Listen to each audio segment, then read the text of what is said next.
Düşümüm anına bile yüzeli elidim. Aylı gece gözlerim küysedim, mayıl bolup mehrine sinsedim. Yad eyleyip yanıma gelsedim söyünüm.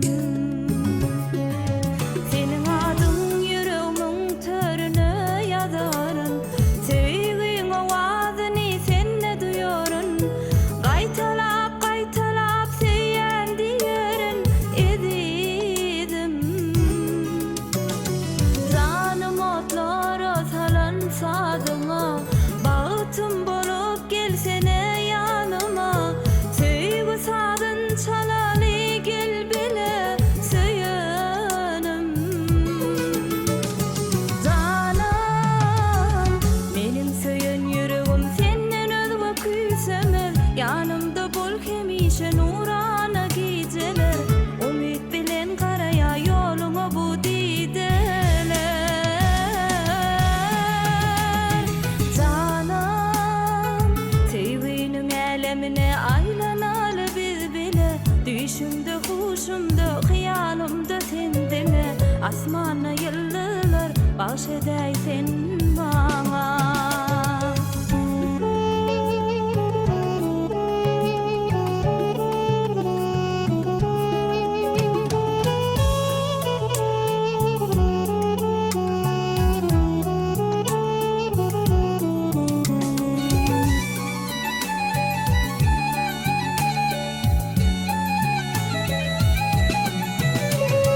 Peyle deli oğudun güllere, bazlı bolup dolulu dillere.